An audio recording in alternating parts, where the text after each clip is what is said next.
Hey, what's up, guys? Bonafide Hustler here. Rake and Profit. 10K on the Bay, Chris Lynn. All right, guys, what's going on? Welcome to the Green Room Hangout. We have pulled it back an hour, mainly because of Rakin. But anyways, welcome to the Green Room Hangout. And my name's Chris. I'm also known as the Bonafide Hustler. You're on my channel. I flip stuff I find from eBay. Or sorry, I find stuff from garage sales, estate sales, flea markets, pawn shops, swap meets, big box stores, and I put it on places like eBay, Amazon, Craigslist, my antique booth, and a consignment store in town. I'm one of the admins of the Green Room University, and I'll toss it over to Rakin. You still having like that stomach bug or something, man? Is it getting in your head? Dude, I'm telling you, it's almost done. It's almost done. You never mess up that script. I know, but anyway, hey, I've kept all my workouts though. All right, keep going, man. What's going on, everybody? Steve Rakin here, Rake and Profit. Sell on eBay, Amazon, Shopify, Craigslist, whole bunch of different things. Been reselling for about 4 years and had the privilege of meeting Christopher Lynn in Las Vegas, and he was dressed super sharp, man. Had a nice suit on too. Good to see you, man. What's going on, Chris? Not much. My name's Chris. I do Facebook marketing during the day as my daytime job, and I'm starting on eBay and Amazon as my 2 platforms. But I am going to mess with the other platforms just to see what they're doing, to learn. But I'm just going to focus on those 2 selling platforms for e-commerce. Thanks for having me, guys. And great to meet you last week. You have a YouTube channel, right? Just started one. Yep. It's awesome. Yep. And then it's called 10K on the Bay. We'll get to what that name is and everything like that. So anyway, so you are Chris Lynn. You are from Bay Area, right? I'm in Oakland, yes. Oakland, okay.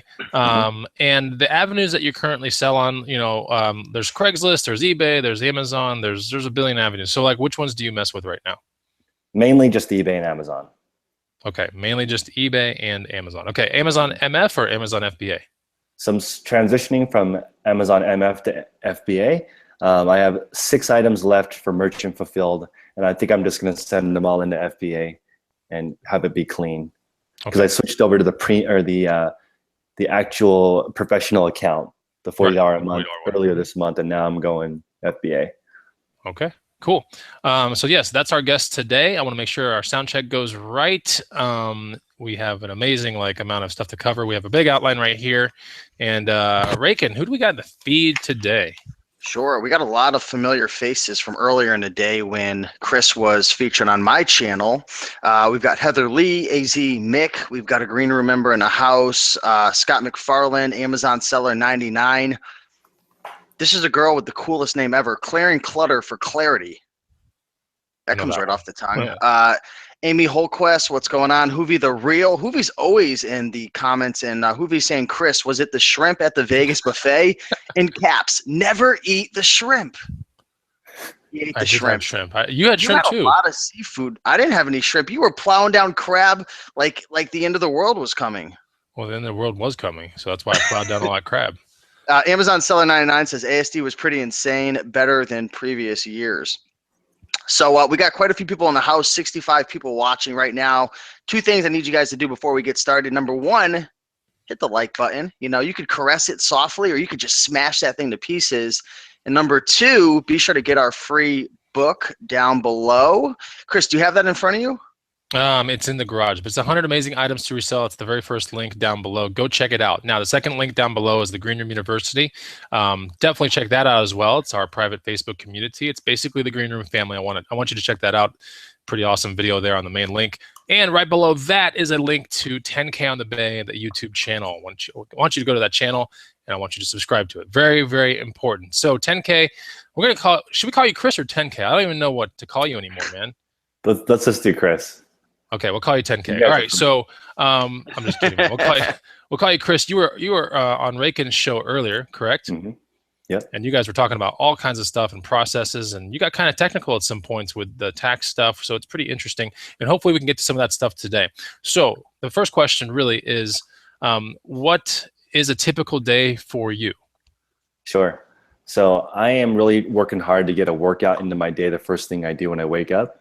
Actually, right when I wake up, I drink like a liter of warm water. That's been a super good hack for me. I don't know who I heard it from, but I'm doing that right when I wake up, trying to get a quick workout in. And I do about 30 hours of Facebook marketing for car dealerships during the week. And I try to knock that out earlier in the day. So I'll wake up, I'll do my Facebook marketing, and then I'll get in the listing. And then until basically I either hang out with my girlfriend or at night I like to read. So basically I just work all day other than the 3 days a week that I hang out with my girlfriend. Okay. 50 Shades of Grey kind of guy, or more like something else? You mean for the hangouts? I'm just kidding. You said you read, so like the books. Oh, you mean like, do I like to read fantasy women's romance? Yeah, I'm all about that fantasy women's romance. No, I mean, I like to read a lot of self-help, and I'm getting more into fiction just because it's a nice break. Like, don't have to, at a certain point, you just I like the creative process involved with storytelling. So while we're on the subject of kind of like what you listen to or what you read, do you listen to anything maybe on headphones during the week while you're doing the Facebook marketing? Is there anything else that kind of pumps you up? Right now, Amazon pumps me up. I mean, I'm a main eBay guy, but I think I kind of got that some momentum going with eBay. So right now I'm listening to a lot of FBA podcasts because I'm fascinated by how big Amazon is. All right, so shout out a couple real quick for the people in the feed so they can check out these podcasts as well. Sure. What's your favorite one right now? My favorite one right now is Freedom Fastlane. I really like Ryan Moran. He's a really cool guy, and he has a program called 0 to 1 Million or something. And he has a lot of free content for people like myself who maybe can't afford his paid course. And that's one of my favorites. I'm also, I don't know, whatever iTunes recommends for FBA is what I listen to. But I listen to also Tim Ferriss's podcast. I like to listen to what other people are doing. So the 4-Hour Workweek, I follow that. And then my favorite podcast is the Bruce Lee podcast. And that's more like philosophy and being at peace. And yeah, I consider myself a pretty happy guy. So I think that has something to do with it.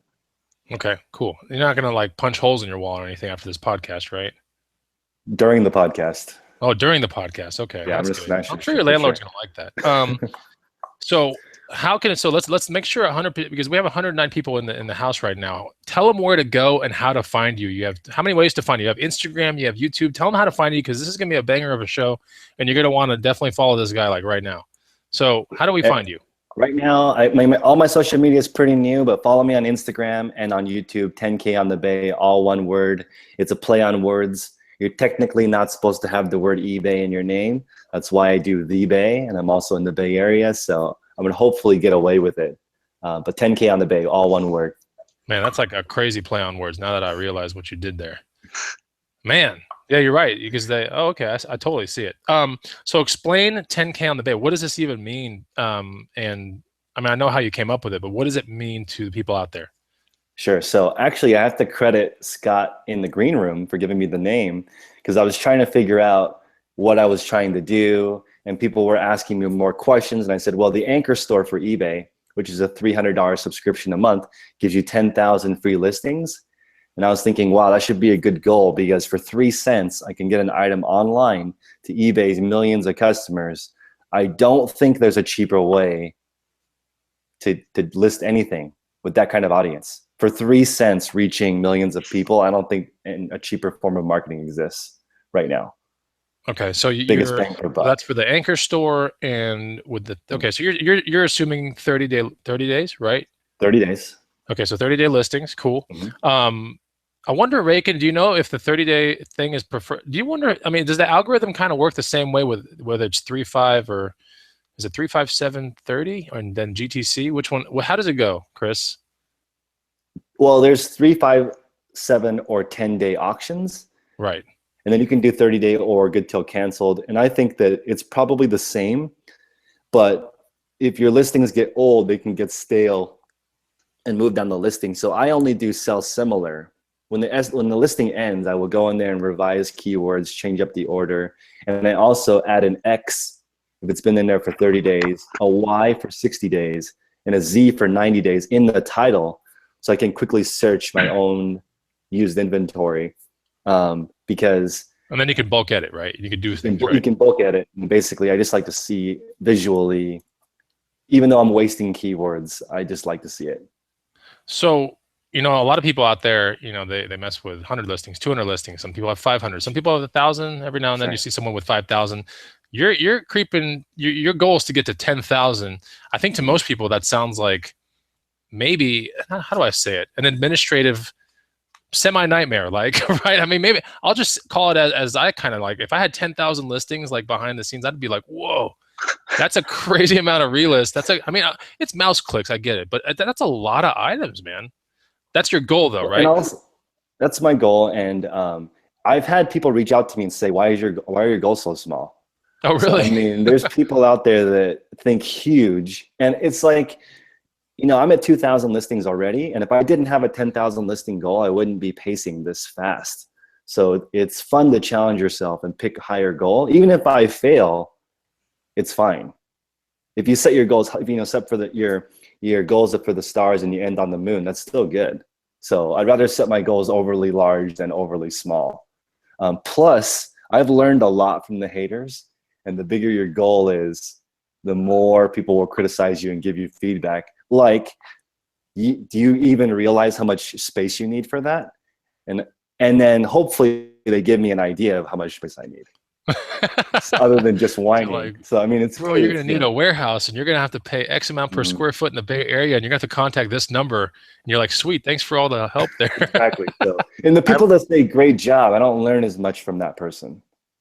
Oh yeah, So no, that's a good point. Embrace the haters if I can, because it helps if they have a construction. I think Rickon is itching to say something. What's I up, was going Rickon? to say, I like how you're just going for it, man. You set the goal, the big goal, and you're just going for it, and you're not worrying about every little step. And that's one thing I've noticed about, I guess you could say, the haters, or just the people who are giving the criticisms or whatever. I mean, a lot of times people get caught up in the minute details, the little tiny things, and you're not even at that stage yet. Like, people are worrying about like what you're going to do at stage 5 when you're only on stage 1. I mean, just take it a step at a time, and when you come about that challenge, you face it then, and you'll figure it out. There's no need in worrying about, what you're going to do 6 months down the road when you're at 8,000 listings yet, so I commend you for that. That's cool, man. Yeah, the haters are definitely going to watch you every step of the way. And I think that's funny because the haters are like, it's not they are secret fans. Honestly, they want to see you fail, but at the same time they're watching your journey succeed, and they're sitting there like trying so hard because there's some inefficiency inside themselves that they're trying to cope with. I mean, honestly, because I mean, we were in the green room, right? Everyone's like supporting, everyone's like, oh my gosh, like let's see more pictures of your operation and all that kind of stuff. You only have, oh, I shouldn't say you only have, but you got started relatively recently, and you have 1,300 subscribers now on YouTube, right? Mm-hmm. Rickon, when we had 1,300 subscribers, I didn't have a single hater. Like, Chris he's getting haters already. That's pretty. I mean, you got lofty goals though. That's good though. Yeah, and I think things are a little different now. Is when we got started, there was like really no community. No one was really, there was no spider web effect, where now like he's getting on these big channels in the community, and just like everyone's seeing you instantly. It's right. So all this judgment just flying at you, good, bad. It's a different game nowadays in the reselling community than it used to be when you started a channel. Well, that's the good thing about your channel is it's you're documenting the entire journey, the whole way through, right? The whole way through, and also I don't even know how to edit, so it's just if I screw up, I've got to re-record it. So like I'm just basically it's me doing it. So and I'm trying to basically show, look how messy it is. Like people are like, oh, there's piles of inventory on the floor, and I'm like, your first inventory for sure. Your first system was pile on the floor. That's everyone's first system. Yeah, it's true. Like if you didn't start with Amazon system, no one does. No, you're right. But you're getting close though. You're all you need is like a robot on the floor that like goes to all the bins and picks all your stuff. Mm-hmm. Dude, you'll be a little eBay warehouse, dude. So let's go. So now that people can link up and follow your journey, everything we've explained 10K on the beta people. The primary goal is to get to 10K. Is that the primary goal? And then once I get there, I'm just going to maintain that. Okay, so to get there and maintain it. Okay, cool. So many will say that quality is preferred over quantity, right? You always hear this all the time, quality over quantity. So how are you going to go attain your goal of 10K while still maintaining quality? Well, I do have a caveat, which is that I want every item I have to be worth at least $10 net profit. And as I continue my journey, I've learned that you can even have a higher net profit if you basically continuously cycle out the bottom stuff of your inventory, maybe auction it off or redonate it or wholesale it to other resellers. And then continuously add in higher profit items into your store. And I think once I'm at that 10,000 level, I'll be basically, according to the model I want, selling 100 items a day.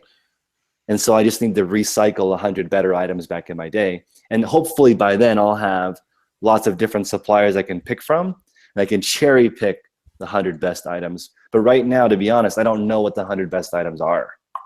Right. So I'm still learning. Raken, we have a guide for that. And Well, I'm in the green room, I and know. I haven't really taken advantage of all these free guides. So it's because I'm buying in bulk, so I don't necessarily know what I'm getting. So let's explain that real quick. You're buying in bulk. Let's dive into that real quick. That's not even one of the questions. So explain this. You're buying in bulk. Where are you buying? Like eBay lots? Are you buying other lot? Like what kind of lots are you buying here? Where are they from? Are they clothing? Are they goods? What do we got? So I've been trying a couple strategies. One is garage sales. I'm in California. I'm in one of those regions where there's garage sales 365. And Okay. I've tried emailing people, hey, can I buy everything at your garage sale unseen? Wait. Give me an Like idea before they even have the sale? before they even have the sale. Bro, are you crazy? And twice I have pulled off buying it before they opened to the Really? public. I got the full thing.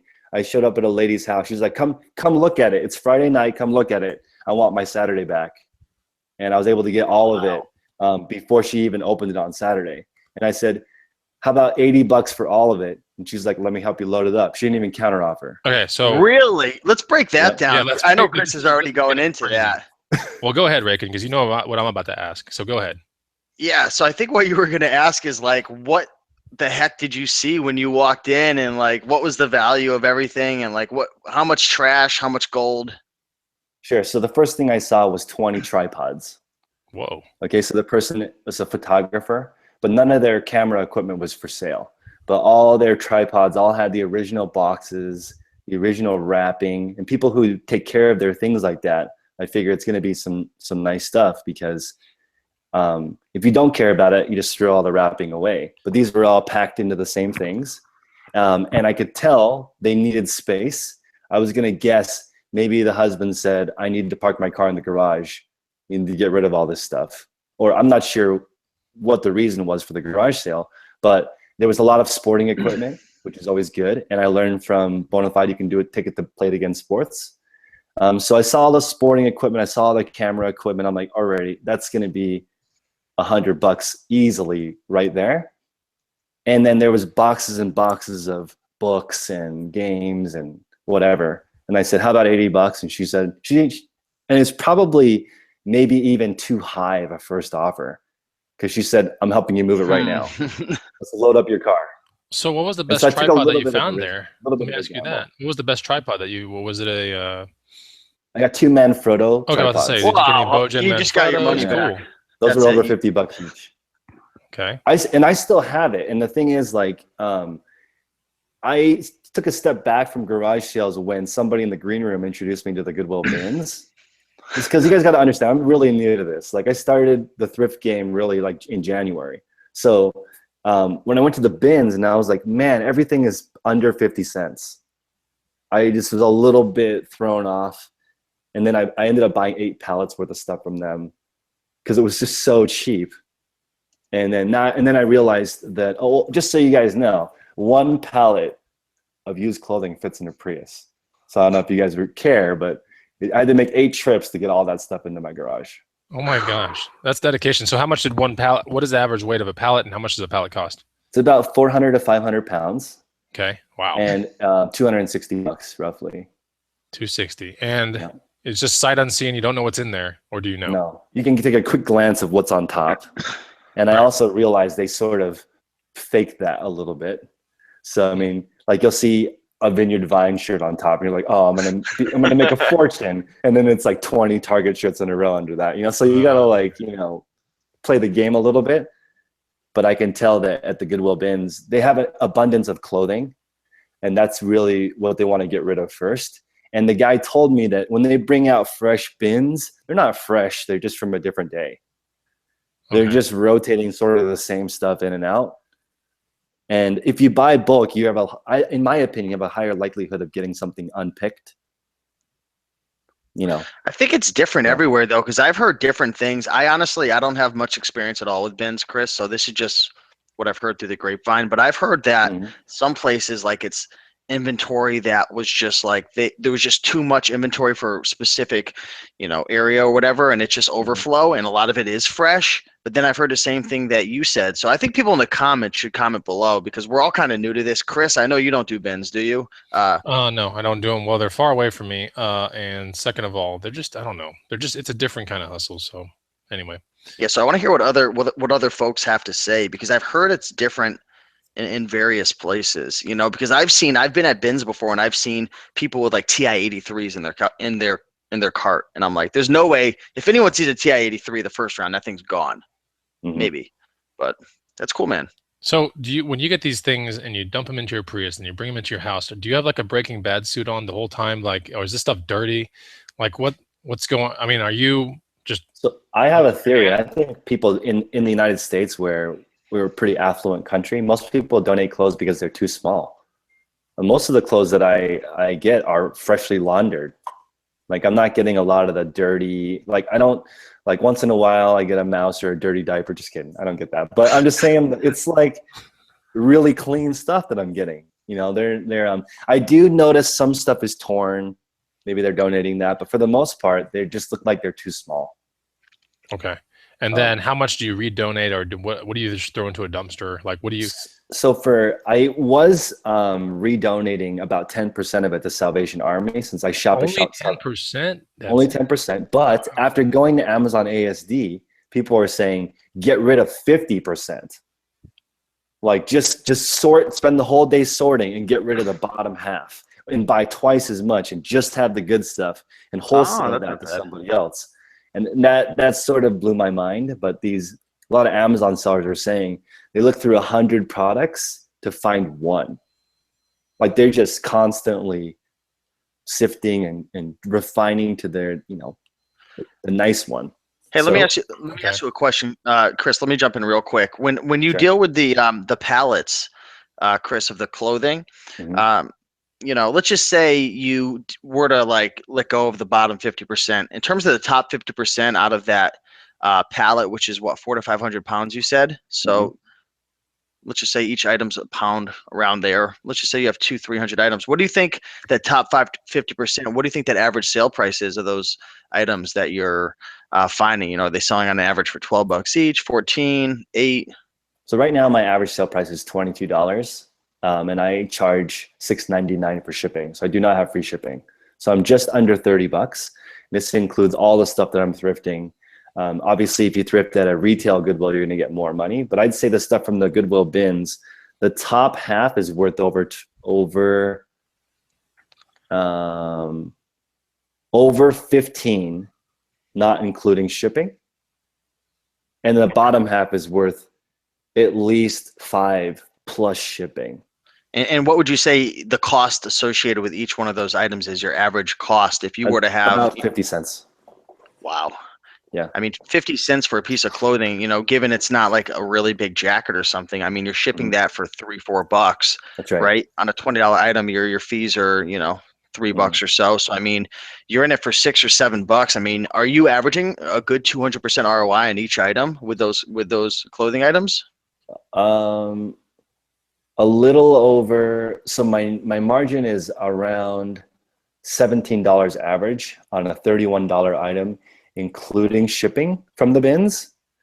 But I just want to say before we get too far into the bins that it's still my least favorite form of sourcing, and I do think it's like sorting. I'm actually not accurately depicting how long it takes, so I don't know if it's worth my time yet. It's too early to tell. But when I buy stuff at Goodwill, it's ready to list or a garage sale for the most part. So if you have a like, garage sales 365 and they're going crazy, like what's to stop you from just maybe hiring some people and just being like, hey, I want you to tag these listings. Like, here they are. Let's email all of them. And maybe out of 40 that you say, I'll buy everything, you come out with 2, right? Mhm. But 2 could make your entire weekend, right? So how many have you done that way? You've done 2 so far? I've done 2 so far. And the other one was 100% clothing. Oh, really? Okay. And that one was the lady just got rid of maybe I'd say 300 items, and I only paid $40 for all of it. Oh, geez. So she just didn't want. And my close is always, you don't even have to waste any of your Saturday. And for them, the time of not having to set it up is worth it. Right. So that's basically my close. And the reason why I don't focus more on garage sales is because it's unpredictable. Okay. So, you know, with my profit margin goal, I know I think, Chris, you want at least $30. I think, Reagan, you're in the same bucket. Since I'm not listing it myself, I'm okay with a $10 margin. So I'm wondering what it's like to go thrifting with you guys and saying, okay, now your threshold is only $10. How much stuff could you guys get? Oh, if that was your ton. I could get a ton. Right? Yeah, I could unlimited. Get a ton. Yeah. So, like I tell you, you're right. It kind of is unlimited at that point. So we definitely answered the question of how do we attain the goal of 10K while still maintaining quality. Let's talk about the outsourcing in this business, because you kind of hinted at it that you're not doing all the listings yourself. So how are you outsourcing, you know, your route to 10K? Do you have any helpers, or are we 1099ing any people, anything like that? Sure. So right now I'm paying $2 per listing, start to finish. So basically, what I define as start to finish is 30 items, clothing items in a bin, and they take the bin home, and they have all the equipment that I provide. I basically gift it to them to try to avoid employee status. They're gonna photograph it, measure it, list it, and then polybag it, and then deliver it back to me, ship ready, but not sealed. Okay, ship ready but not sealed. So they're in the poly bags, but they're not pulled. The plastic thing is not pulled yet. Plastic thing is not pulled, okay, so I can double check before shipping. And this is also, I know, Chris, you also have a box wall. You try to get things organized before they go out. I'm trying my best to do that, have it be ship ready. So basically, I can just be a fulfillment center at home and just ship it out. Label on it, goes out. So you're gonna be like the robot on the floor. I want to be the robot. Here's my thing with that process. 6 foot tall robot. With that process you guys use, I mean, the same amount of time is still going in essentially, because you're putting in the time on the front end versus the back end. My question is for Bonafide, since Chris is considering this, what do you do if, you know, I know you don't sell a lot of clothing, but for me, there's a lot of people who will buy multiple items. You know, then, you know, what would you do in that situation? You got to tear open the box and then put it in another box, right? Well, let me get your question correct. Like multiple items, meaning how? When I think of multiples, I'm thinking of FBA immediately. Well, say I go to your eBay store and I buy a pair of boots, and then I buy, I don't know, a North Face jacket or something like that. They're already pre-packaged. So in that scenario, you're going to have to tear one open or two and then put it in a new. If someone buys multiple items, which is really rare though. Like it's so rare that, you know, when it comes time to like combining something, usually it happens with like RC related stuff. Like someone sees a servo, then a motor, or like something that they want, so they just put it together. But outside of that, it's not as often as you would think, you know. But I can see how it could become more often with a store that's 2,000 or 10,000. Well, that's what I'm curious about. What about Mr. 10K? Does your average customer buy more than one item, or are they typically one-offs? I mean, my items aren't sealed. It's not difficult for me to combine the order. But I'm saying that do your customers buy, typically when they shop with you, are they buying more than one item on a single transaction? Usually not, no. Yeah, same here. I mean, usually not. So I guess I like that idea as well, because there's nothing worse than, you know, having 50 items to ship out and you're super busy, and like, you know, there have been times where like I'm fighting the clock before the post office closes. So I definitely like that strategy. Yeah, the pre-box is, you know, if that's one thing that you can do eventually down the road, I would, you know, it just gets you more proactive when it comes time to like shipping it off day, you know. And that's the part that I hated the most, was ship off day, and I'm almost like, ooh, like that just sucks, you know. But if you pre-package everything and you have a certain like area in the garage where everything is, then ship off day is not that bad, right? In fact, a lot of times before I ship tomorrow, for example, I'll pull the stuff tonight, kind of just relaxed. I just go into my garage real quick and I'm like, all right, kind of find it, and then there it is, put it into a little corner, throw the scale down, and that was it. You know, that's pretty easy stuff. But I can see how, you know, when you get more items, I mean, are we essentially talking an entire wall of your garage now is like eBay inventory, correct? It's going to be 400 bins, which is going to take up 16 shelves, which is literally 99% of a 2-car garage. Wow. That's crazy, man. That's all. Yeah. I mean, so how many? Okay, so you have two already. Like, do you have just two full racks in your garage? Like, what do you have going on right now? Right now I have only 4 racks. So of my 16 racks is the 10K. So I'm like not even 25% of the way done yet. So it's a long road. And there's a lot of things that I didn't realize. Like I need to hire basically a full-time bookkeeper because it's a lot of transactions. And not necessarily full-time, but a dedicated bookkeeper. Like it can't be something that I have to do if I want to actually pull this what do you off. specifically need them to do? Like, what are you struggling with? 'Cause I know you have So, GoDaddy bookkeeping, right? right. I just need to reconcile line by line for, I think it's good to know. That way I can eventually purchase better. I need it for purchasing. I need So someone that's to something look that at it you and can tell do. me. Like, you can almost do that system yourself for the first year, and Yeah, then kind of and I figure am out going to like do what's it. working, what's not, Right and then now just I'm doing it eliminate that myself bottom this tier. first year. Mm-hmm. Yeah, that's the whole purpose of doing that, is essentially to eliminate the bottom 50%. Or maybe sometimes you eliminate the bottom 70%, right? Only mess with things that are super profitable, completely worth Yeah. your time, to where Mm-hmm. you're running super efficient. But you have to track that somehow. You're right. If you were just to do the inventory method where you do, you know what I'm talking about, just the basic things with inventory count at the first part of the year, the last part of the year, and then you start dealing Right. with, expenses and basically inventory, you really don't get to see line by line what's going on at that point. Right. Mm-hmm. But that's the way to do it big time, but you usually have to get an idea of what to even buy, like what's working, like what's worth your time. And I think Mm-hmm. you're doing it the right way. So let's go into the feed real quick. I'm going to go into the feed in 1 minute. So if you have a question for Chris Lynn, 10K on the Bay, I want you to ask it. All right. And we can't get to every question, so I'm just going to try to read whatever comes first. So yeah, in the feed right now, put a question for 10K on the Bay.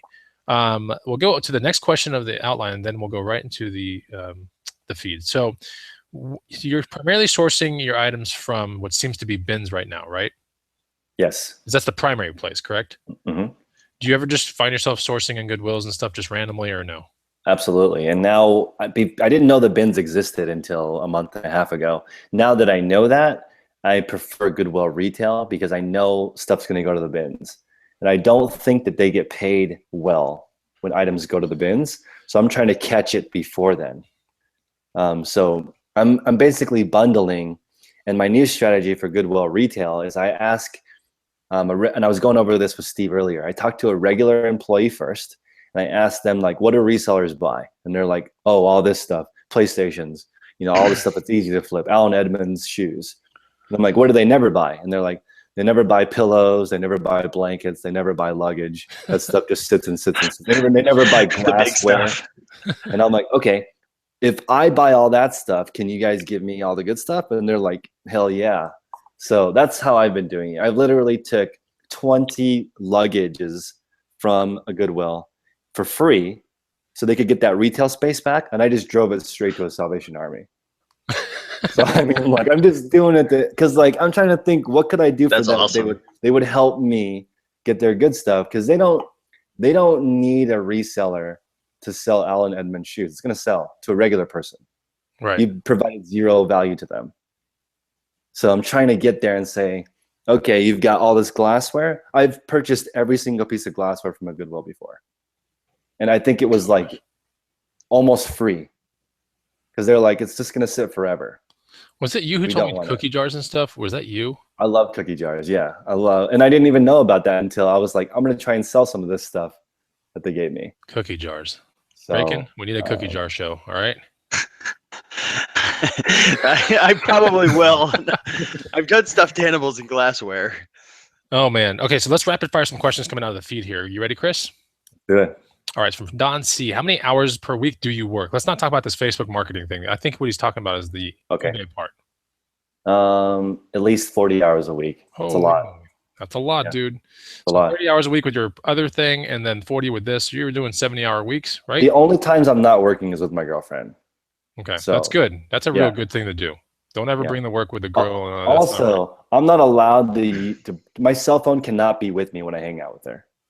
Oh, that's a very strict rule. Yeah, that's really good too. That's a really good rule. You guys should do that. It's a nice mental break. Yep. Yeah, we kind of do that same thing. We just don't do the cell phones like after 6 o'clock or something like that. Mhm. So, okay, another question, rapid fire style. Do you have other income sources besides eBay and the Facebook thing? I do. I have 2 rental properties. Okay. So, yep. Well, that's good.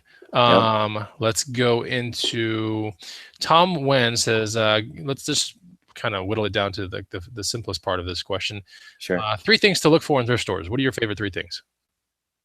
I love men's sneakers. Um, I love anything Pokemon, just because I like them. They're not necessarily the most profit. And then my most profitable has definitely been small leather goods. So, Okay, so I guess that small would be leather my goods. favorite. Small leather goods retain a super high value, and most thrift stores don't know what they have. Okay. There was another good question here. Man, there are a lot of questions coming through here, man. Oh, here's a really good one from Jordan Marquis. On average, how many items are you selling each day? I'm selling between 10 and 16 items a day. Okay. And I don't know how you guys feel about this, but on my higher end items, most of them try to get a deal through PayPal. So this is kind of an unspoken thing. People will be like, "What's your address?" And they mean email address, because they want a little bit of a discount on, say, like a $300 pair of boots. They want to split the eBay fee with me. So if you look in my eBay store, you'll see I average around 10 a day, but I do a few off of eBay as well on the same platform. So I guess the answer, between 12 and 16 items a day right now. Okay. Illinois Picker, how much capital are you having to spend to source now this kind of inventory? So let's talk about weekly. What do you think? Weekly, how much capital are you surrendering to sourcing or inventory in general? Between 500 and $1,000. Okay. Right in that range. All right. So make sure there's a bunch I of saw one that questions. came through earlier.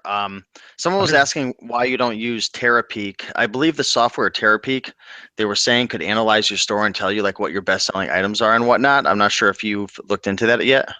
I actually didn't know it could analyze your own store. I thought I it didn't know was that either. I thought it was a tool to look for what's trending, which that's what I would use if I was selling new items. Right. Yeah, I would look into it because that's what they said. I'm not sure if it's true or not, but it's Okay, I'll probably check worth it out. looking into. Here's a question from Illinois Picker again. What's your sell-through rate? Do you think you know that?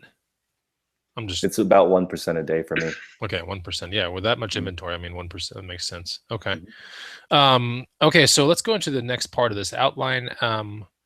You determined you are definitely. So are you full-time? I mean, you're 40 hours eBay. That's like full-time eBay, part-time Facebook stuff, right? Or full-time both?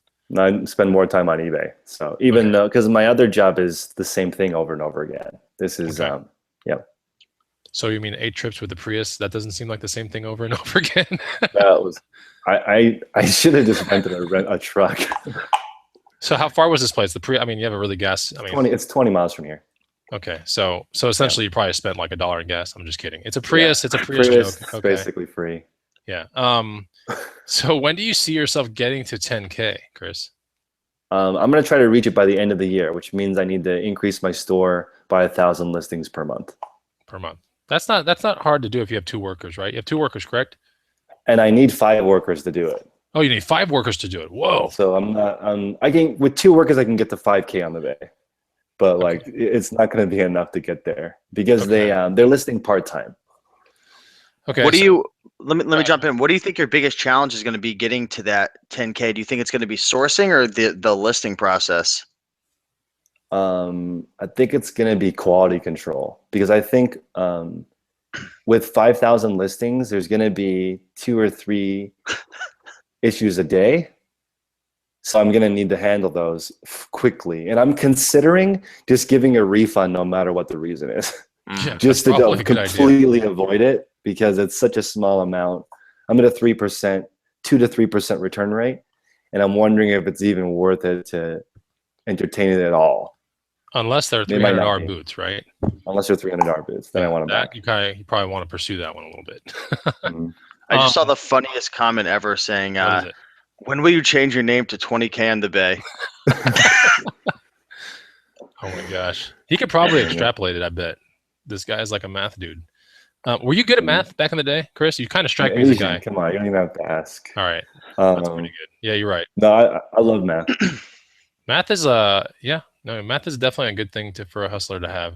You know, it's very important. And I think it eliminates being annoyed with returns, because I know 3% of people are going to look for a creative way to discount it. And I'm not going to, I already know that mathematically they're going to be there. And so like, I've been in sales my whole life. And one thing that I learned from car sales is that really only 3 out of 10 people buy a car. So when I met people that didn't buy, I'd always be like, oh, I'm grateful to meet you because you're one of the 7 people who don't buy. I need all 7 of you people that don't buy to find the 3 people who do buy. Instead of being crapped out about it and being like, why do 7 people waste my time? That's not a good attitude. Oh, you're right.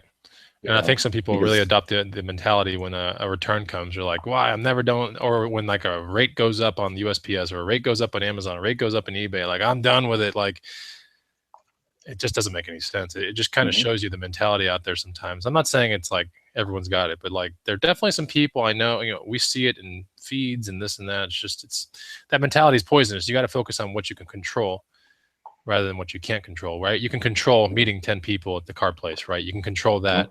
You can also control, how you deal with a 3. You can't make 7 people buy a car. I mean, if they don't want to buy it, you cannot control that, But that's interesting that you look at it that way.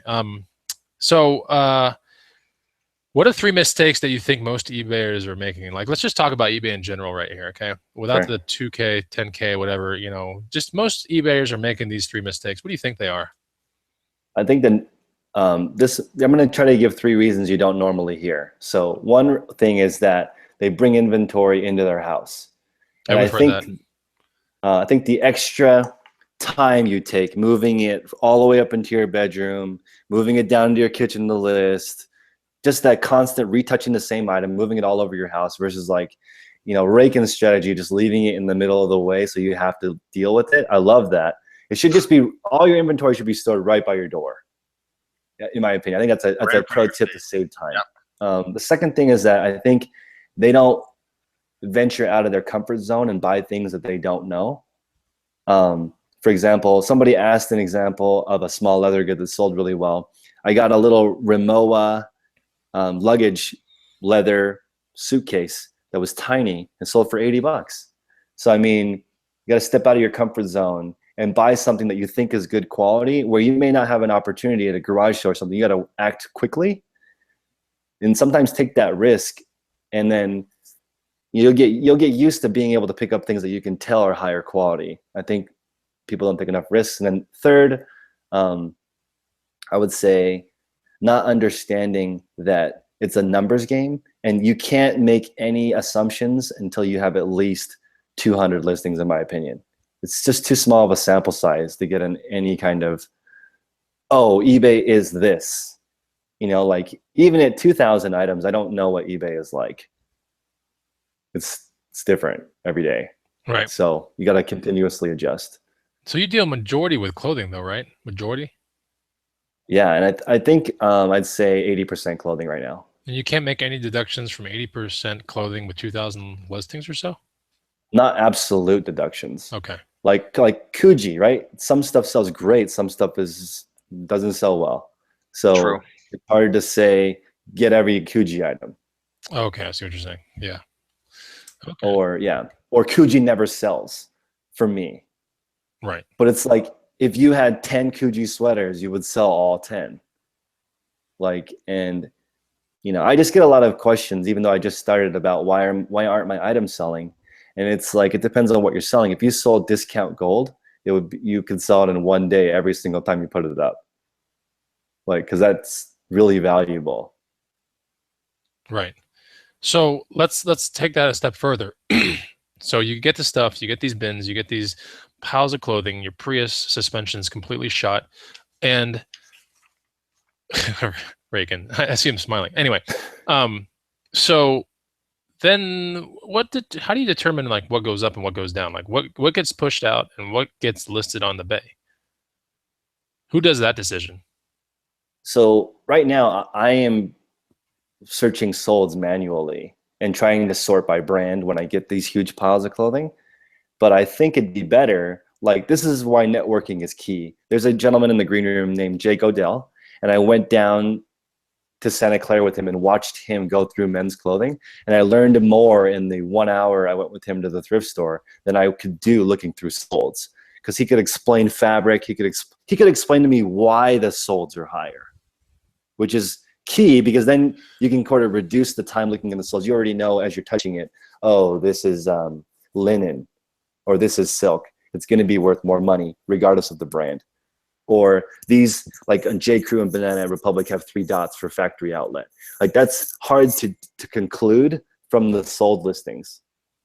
Okay. You know, kind of need an expert. So in the future, and I got this idea from Amazon sellers too, I need to hire someone to sort for me that's more of an expert, because it's going to, you know, in a few hours, they can do what I could do in a whole day.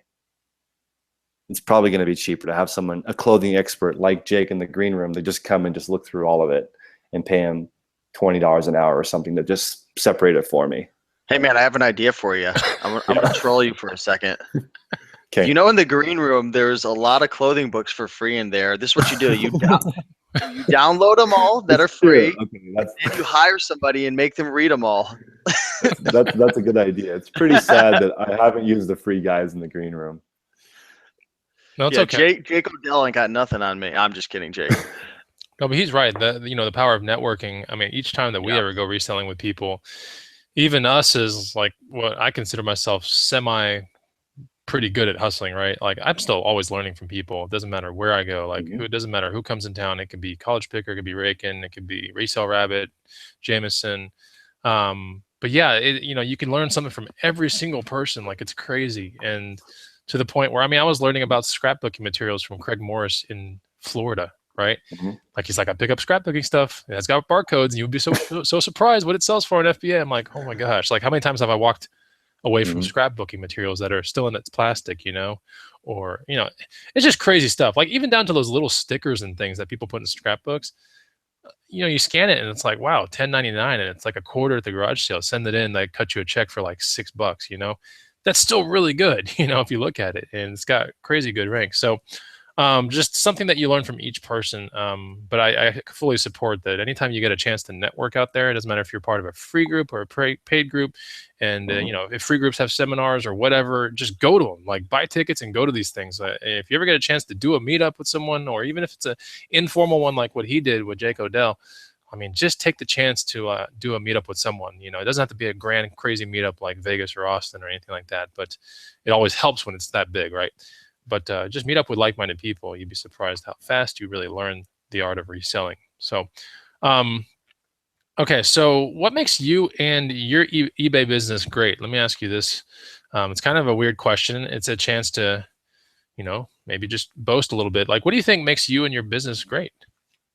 I think what makes my business great is that I have a lean mentality, and lean is like a business principle where you're continuously improving something.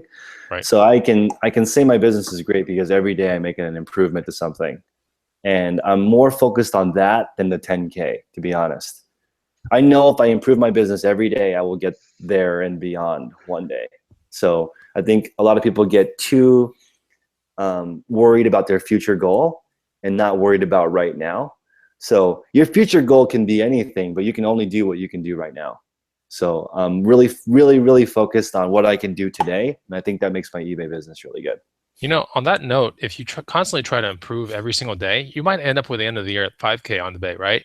Right. Let's just say, for example, but you can have 5K on the bay with much better and faster listings that are completely optimized and, selling 100 items a day kind of thing, rather than having 10K items on the bay selling 30 listings a day, like, that are paying you $10 profit, whereas the initial scenario may be $20 profit or something. So you never know. You never know. You're right. But if you're constantly trying to improve this thing, then you're more likely to receive scenario number one, right? In the end, where maybe the goal isn't achieved, but you've learned something so crazy that, I see a lot of people. I think when I first started FBA, I learned it from Young, but Young was like, I want to go to 3,000. I think it was 3,000 listings or 2,500 listings in fourth quarter. This is in 2014. And he was like, the crazy part about trying to get to 3,000 listings, and he was like at 2,500. He's like, each time I get close to it, they all just like sell real quick back down to 2,500. He's like, I can't get to 3,000. But he knew all the items to get to 3,000. They were all really good items, but he could never reach it because they were selling so fast in fourth quarter, you know. But he was picking the right items. He was knowing like, oh, it's these items that are selling. So he would just go source those items again, and then it would just sell back down to 2,500. He could never make it to 3,000 like list, you know, active items on FBA. I remember that distinctly. He was like, it's hard. I can't source it. It's like I have not enough hours in the day because it sells so quick. But hopefully, anyway, that's one of the things that'll be a really good problem to have, right?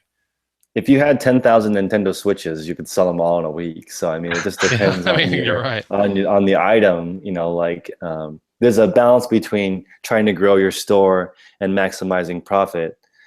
You know, it's interesting. Like the faster you sell through, the more difficult it is to pass it, and then the slower you sell through, the more difficult your cash flow is. It's kind of always a battle. Yeah, but that's a good battle to have. Like, if it wasn't exciting, then why even go down the road, right? There's a question, or sorry, there was a remark here from Silicon Pond saying, Rake and Profit and Bonafide Hustler, I just did a purge last week and it felt so good. I think what he's talking about is like a purge of goods, or sometimes you can have a purge of like bad thoughts. But like when we talk about purges, and maybe this is one of those things that you'll come across one day, Chris, probably this year, is when you just have a certain amount of items that you just know you won't get to, or they're not selling or something. You got to purge them out. And the way I purge them out is I donate them, right? Or I give them to people in the neighborhood, right? We have Turkish kids across the street that are, I don't know, one's in high school and one's in middle school, and they just love anything that's like semi-cool. They'll take it all. And then Raken, what do you do with most of your stuff? When you purged, you had someone pick up stuff in a van, right? Yeah, well, that wasn't really. Well, I guess that was kind of a purge in a sense, but I had sold like 1,000 pieces to a reseller just because I just kind of want to start over fresh. But there's a lot of different ways to purge, right? The reason, do you know why we're talking about the purge right now? It's because I was spamming the feed asking them to hit 100 likes. If we hit 100 likes, I'll give everybody my death pile. That's funny. Yeah, purge is important though. I think before it gets to your head, or before you start getting, you know, your clouded thoughts and all, or affects a relationship, it's important to take some of that stuff and just donate it. Like if you know you're not going to get around to it, you're not excited, you don't have any vested interest in listing it or something, it's time to get it out of there. It really is. So I'm not on the verge of a purge, but I'm on a verge of doing probably like a 20 item purge in my garage right now. So that's going to happen sometimes this weekend, and I'm okay with it. You know, it's just one of those things. And these are things that have some value. I just don't want to wait around. They're more long-tailed things, and I just don't want to wait around for it to convert. I really don't. I'd rather have the space, and it's important to me. So, Chris, do you think the purge is coming for you one time, at least sometime this year? Maybe. Have you already thought about some things? I'm gonna go a different direction here. I need to purge some bad people out of my life. Ooh. So you know, I consider your brain like a beautiful hotel. And there's been some people that are hanging out in the lobby that don't need to be there. And I just need to be like, you can't live in my hotel forever. Like, it's now closed. You can no longer hang out in my lobby. And there's only so much space in my brain. So I need to get rid of people that are negative or sending me the wrong vibes, because, you know, because you have to live in your hotel every day. And if they're in the lobby, it's just kind of a, you know, doesn't allow you to really enjoy, and that's what I'm doing. And I think it's the same for your death pile. If it's there, it's going to be dragging you down. It might be worth it, even for the small financial loss, to get rid of it and just put in higher quality guests. You know, no one complains like, why do I have all this amazing inventory? It's like, I have this so-so inventory. You know, like I think death piles are always mediocre inventory, generally. So sometimes long tail. Yeah. Stuff that you're just like, it has value, but you're like, you know, you just don't care about it. And by that notion, your hotel thing scenario with the lobby and everything, I think I need to purge the person on floor 7 that keeps having a rave, you know, at like 2 a.m. So I don't know who that is, but that person needs to go. All the other guests, it does. It affects all the other guests. Yeah, I'm telling you, man. That creeper in the stairwell, yeah, that guy needs to go too. So let's go into. All right. So we talked about how you're tracking your volume and everything like that. What are 3 ways to master eBay that most need to be doing right now? So when I first started, I actually did 10-day listings because after they ended, I could go back in and edit them and work on keywords. I think keywords are the fastest way to improve your eBay store. The second thing I want to recommend is having a constant sale. I do a 48-hour sale that I start over every 48 hours because it looks like sales ending in 2 days. It gets a little bit more urgency in people. And that brings me to my third point, which is I always mark my whatever item I have up by 30% and run a 30% discount. So meaning like my listers, the way they do pricing is eBay will recommend you should sell us between $8 and $13. And I tell them to double the low end, which is $8. So they'll double it, it'll be 16. I'll run a 30% off sale, which still leaves me in the higher range, even though You're ranking higher though. right. And so it's an interesting battle, but that's the way I'm doing it with the sale, and to make it easier for the speed of the listing. Right. Well, that's good. Where do you see yourself and your business in 5 years from now? I honestly, eBay is Bay for me. I love eBay. I love selling stuff. So I want to keep this store the same. And I have a pretty short attention span, maybe not as short as Steve's, but like I'm trying to get, I'll probably leave my eBay store the same size and work on other projects. And, oh, actually, I can sum it up. I want to do cool shit with cool people and write it off. Okay. That's what I want to do in 5 years. That's where I see myself. Cool. Yep. So outside of reselling, what's important to you? You kind of hinted at it, but what is important to you? You have a girlfriend. You stay active in the evening. Do you eat? What do you guys like to eat at night? Like, what's going on? I love Olympic lifting, so that's sort of my fitness jam. I think it's fun. I like traveling. My girlfriend and I want to do 8 weeks of travel a year, forever. And right when we have less money, we're going to take, cheaper trips. When we have more money, maybe travel farther. But so travel is important. Olympic lifting is important. Learning is important. I always want to be improving a skill. So unlike a lot of people, maybe in the feed, I never want to not have a job. And by job, I mean, I want something that I'm improving a skill. And if I stop learning, then it's time to find a new job. So I think it's important to keep learning because it's like just a fun thing for me. And then health-wise, if you guys follow my Instagram, I like to eat a lot try different foods. But 90% of the time I want to eat healthy, and the 10% I want to eat whatever I want. So that's another reason why I want to work out, so I can offset those calories. Okay. So you work out and then you gain a bunch. Okay, I see what you're doing. It's almost like the eBay sale thing. It's like you just stay flat. Exactly, just stay flat. Anyway. Oh, and one more comment on my girlfriend. We're practicing a daily gratitude journal because I think that together, I think it's easy to forget that what you're grateful for changes. So like right now versus a year from now or a month from now, you're going to be happy for different reasons. So if you can just keep the journal going, then you're going to always be happy. I don't think that you're going to be happy with more if you're not happy now. That's kind of a Zen Bruce Lee thing I'm thinking about all the time. But try to be happy now so that you can be happy with more. Yeah, that's true. If you're not happy now, then it's like that. The money will not make you happy. The money only accentuates who you are. Now, I had this conversation with somebody in the tiki bar at Las Vegas that money only makes you more of who you actually are. So that's why a lot of people get corrupt with money, because they're initially kind of corrupt inside, Right. And so the money just accentuates. It's like a magnifying glass. It just makes more of that person. So, I wish you all the best success. And before we get to the part where he tells us how you can follow him and how you can follow his journey, guys, take a second and like the video, okay? Like the video, and I want you to pay attention to the third link down below, and that's the link to his YouTube channel. I want you to go subscribe to it because he's putting content out on us on a regular basis now.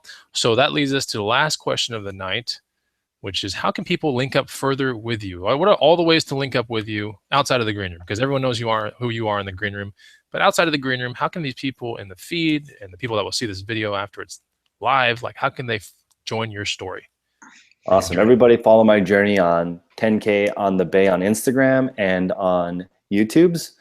I'm really enjoying documenting my journey. And I think when you guys reach out to me, introduce yourself because I don't know who you are. And I think that's an interesting thing that you guys probably deal with all the time. People will just message you like they know you, and I don't know what context they're emailing me. So if you reach out, introduce yourself, say hello, 10K on the Bay, Instagram or YouTube, those 2 channels for now. Okay, and now we were on the Nice. subject back in the halfway mark of this actual broadcast, but the power of networking leads me to my last question, which is, are you coming to Austin, man? I need to work it in. I have so many great friends in the green room, guys, and I'm going to give you guys an unofficial plug. They did not pay me to do this, but as far as the green room goes, I'm really enjoying it. I think you guys should all join paid groups. I like paid groups more because I think when people repay, they recommit to the group. So regardless of what group you join, if you're in a paid group, it's a different vibe. There's way less complaining. And it's more like, how can we help each other out? It's way more positive. So join paid groups, period, regardless of what it is, because it's just different. Okay, Cool. well, I hope to see you in Austin, man. You better make that one of your 8 vacations, and that's a budget vacation, man. And get in on that hotel deal because it's like going fast. Okay. But anyway, so that's how you found out more about Chris Lynn and his journey, and you can check out the 3rd link down below. Again, it's the link to his YouTube channel, hit that, and Instagram. That's where you are spending a lot of your time documenting the journey, right? Right. Okay, cool. Well, thanks for being on the show, Ray. Can you want to get any housekeeping or?